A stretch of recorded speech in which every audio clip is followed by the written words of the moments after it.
यही वो 5 मछुआरे हैं जो इस घटना के चश्मदीद हैं। 18 सितंबर की रात को आप लोगों ने क्या देखा? साहब, जो भी हमने देखा रहे वो तो हम पहले ही सच सच बता चुके हैं। देखो, घबराओ मत, खोलकर बताओ, मुझे समझने में आसानी होगी कि वो क्या था जो तुम लोगों ने देखा। साहब, अंगारा रहे चलता हुआ। तो तुम्हारी नजर उस पर कैसे गई?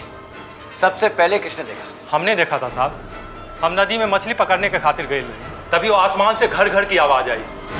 हमने देखा वो आसमान में वो बड़ा आग का गोला, वो आसमान से जमीन पर गिरत रहे। हम डर गए साहब, चीखे, तभी इन लोगों ने भी देखा साहब। हाँ साहब, कछु घर घर की आवाज आत रही। क्या वो एक ही स्पीड से नीचे आया था? साहब पूछ रहे हैं कि क्या वो एक ही गति से नीचे आ रहा था या कभी धीमा और कभी तेज हो रहा था? ना साहब, गति बदलती रही। एक बार हमने कहा देखा जंगल के ऊपर वो गोला इधर उधर घूमता रहे, फिर अचानक जमीन पे आके गिर पड़ा। ये जिसे तुम आग का गोला या अंगारा कह रहे हो, कहीं ये कोई उड़ने की मशीन तो नहीं थी? साहब, अब वो अंगारा था या नहीं हमका नहीं मालूम। फिर तुम उस तरफ भागे क्यों जहाँ ये आग का गोला गिरा था? साहब, हम डर गए थे। वो जहाँ आग का गोला गिरा था वो हमार बस्ती है साहब, वो अंगारा हमार बस्ती की तरफ गिरा था। उधर हमारा बाल बच्चा परिवार रहे हैं साहब, कछु नुकसान ना हो जाए इसीलिए हम भागे थे साहब। कितनी देर लगी होगी तुम्हें अपनी बस्ती पहुंचने? ठीक ठीक तो पता नहीं साहब, खूब अंधेरा था, अमावस की रात थी, पगडंडी ढूंढने में ही बहुत टाइम लग गया साहब, 20 मिनट तो लगा होगा साहब। तो जब वहाँ पहुंचे तुम्हें क्या नजर आया? आपके घर घर की आवाज बहुत तेज हो गई, जैसे वो अजगर करे थे ना, ठीक वैसे ही। फिर वो आग का गोला आसमान में उड़ गया। साहब, अब की बात वो अंगारा 3 गुना ज्यादा बड़ा दिख रहा, लाल पीले नीले रंग की रोशनी नजर आती और तेजी से गई और पल में गायब हो गई। हाँ साहब, जैसे आसमान में कुछ था ही नहीं।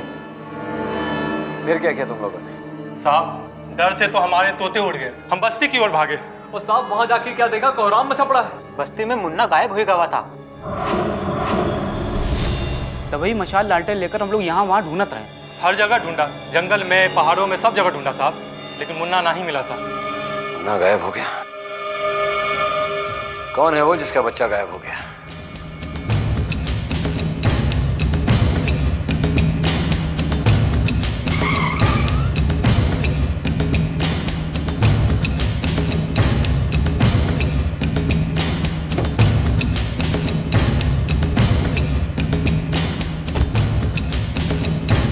सर, ये है उस बच्चे के माँ बाप का घर। ए उठो, साहब आए शहर से तुम्हारे बच्चे को ढूंढने के लिए। आराम से। ये कोई तरीका नहीं है इनसे बात करने का।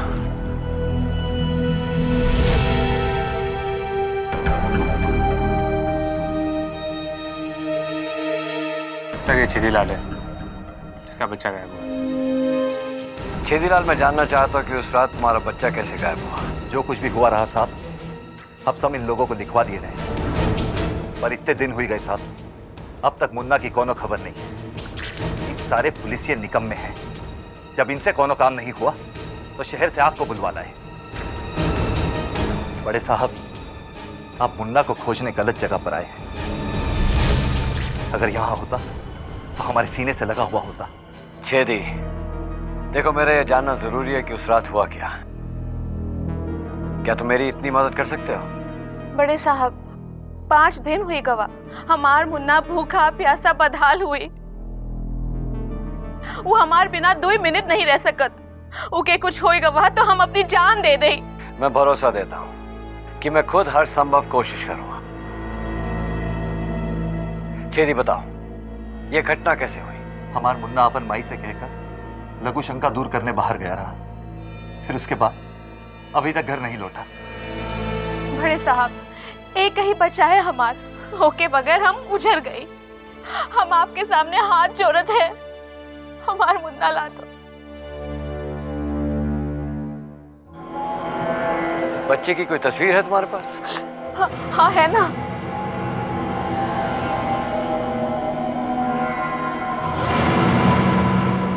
जो काम आज आप कर रहे हैं, ये मालदा की पुलिस की आज के पहले कभी नहीं सुनी कि कम से कम बच्चा के फोटो लेकर ओकरा के खोजा जाए। देख रहे हैं ना आप साहब कि यहाँ की पुलिस कितनी नाकारी है। अच्छा छेदी, ये बताओ कि कि क्या ये उस वक्त की बात है जब बस्ती के उन मछुआरों ने उस आग के गोले को देखा? ये सब हम नहीं जानते साहब। बस हमारा मुन्ना हमको लौटा दीजिए। हम गरीब लोगन की यहाँ कोई नहीं सुनता है। हम जिए या मरे किसी को कोई फर्क नहीं पड़ता है। पर एक बात आज हम आपको कह देते हैं, अगर हमारा मुन्ना हमको नहीं मिला तो ये धरती और आकाश दोनों एक कर देंगे।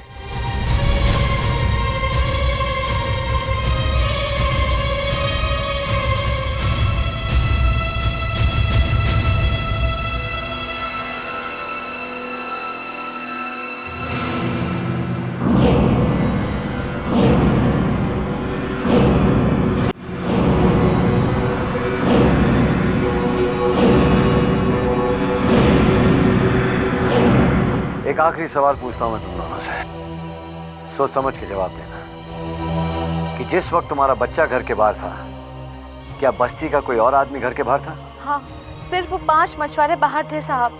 छेदीलाल, इस वक्त मैं तुम्हारी परेशानी कम नहीं कर सकता, पर यकीन रखो तुम्हारा बच्चा तुम्हें वापस मिल जाएगा।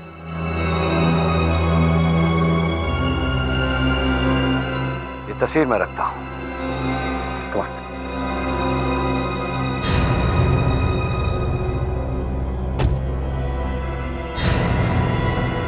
सर आपने उसे कह दिया कि बच्चा मिल जाएगा, हम कहाँ से लाएंगे बच्चे को? बगैर पूरी कानूनी कार्रवाई किए तुम इस नतीजे पर कैसे पहुंच सकते हो कि बच्चा नहीं मिलेगा? जंगल में अपना कानून नहीं चलता है। जानवर भूख मिटाने के लिए दूसरे जानवरों का शिकार करते हैं। मालदा का जंगल खतरनाक शिकारी जानवरों से भरा पड़ा है। ऐसी घटना पहली बार नहीं हुई, ये हादसा सालों से होते आए हैं। राजवर्धन, तुमने कभी सोचा है कि अगर वो गायब बच्चा किसी जानवर का शिकार नहीं बना तो फिर क्या हुआ होगा? मगर सर, क्या हो गया? चुप क्यों हो गए? राजवर्धन, हमें हर पहलू बारीकी से जांचना पड़ता है, वरना हमें वर्दी पहनने का कोई हक नहीं है। अच्छा ये बताओ कि वो जगह कहाँ है जहाँ उड़न तश्तरी उतरी थी? 2-2.5 किलोमीटर दूर। ठीक है, हम अभी वहाँ जाना चाहते हैं। लेकिन सर उसके लिए काफी रास्ता पैदल चलना पड़ेगा। रात में जंगल में जाना काफी खतरनाक है, हमें वहाँ कुछ भी दिखाई नहीं देगा। क्या दिया ना, अभी चलेंगे वहाँ पे। अच्छा,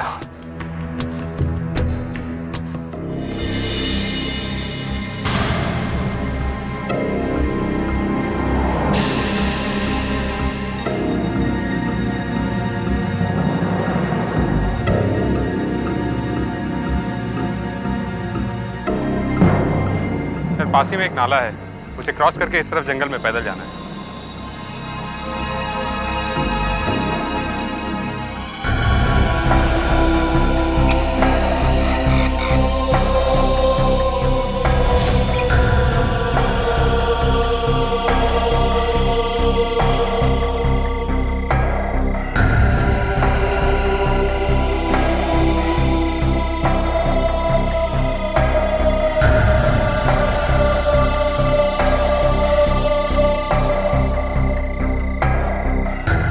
सर यही है वो जगह।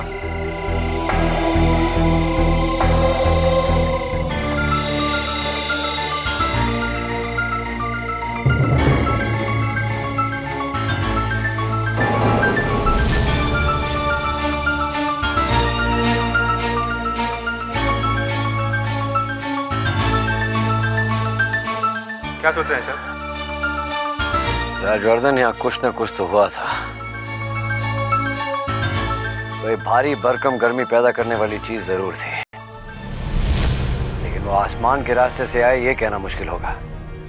लेकिन ये निशान देख रहे हो,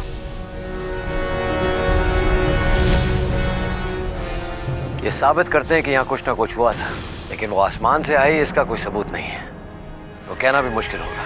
सर छोटा मुंह बड़ी बात कर रहा हूँ, पर टीवी पर कई बार देखा है, जब हम रॉकेट छोड़ते हैं अंतरिक्ष में तो काफी आग पैदा होती है। वैसा कुछ यहाँ आया होता तो सब कुछ झुलस कर राख हो गया होता। हाँ हाँ, लेकिन अगर उड़न जवाब तुम्हारे सवाल का जवाब राजवर्धन, क्योंकि यहाँ जो कुछ भी था उसने कई 100 डिग्री की गर्मी पैदा की है।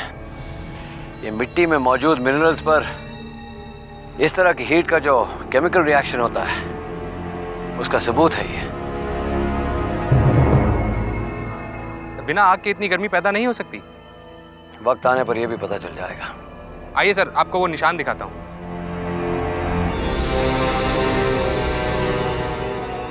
यहाँ, ये देखिए।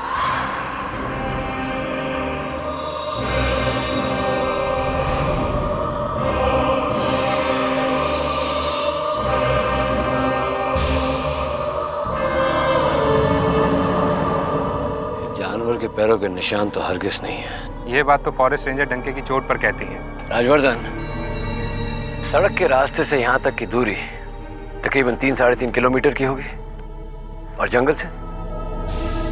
सर बस्ती इस तरफ है, ज़्यादा दूर नहीं है। पक्का नहीं कह सकता, ज़्यादा से ज़्यादा 1 किलोमीटर है। कम भी हो सकती है। हाँ सर। राजवर्धन, जहाँ हम खड़े हैं, अगर उड़न तश्तरी यहाँ उतरी है और अगर बस्ती के लोग अपने घर के बाहर हों तो उन्हें उड़न तश्तरी दिखाई देगी? हाँ सर, यकीनन। इसमें कोई शक नहीं कि अगर यहाँ उड़न तश्तरी हो तो बस्ती से साफ दिखाई देगी। यानी कि जिस समय उड़न तश्तरी यहाँ उतरी है, हमारी तफ्तीश के हिसाब से सिर्फ छेदी लाल का बेटा घर के बाहर था। हाँ सर, सुनने में तो यही आया। ठीक है। हाँ सुनो, आज के बाद उड़न तश्तरी के बारे में जो भी खबर आए सबसे पहले मुझे बताना। ऑलराइट? चलो।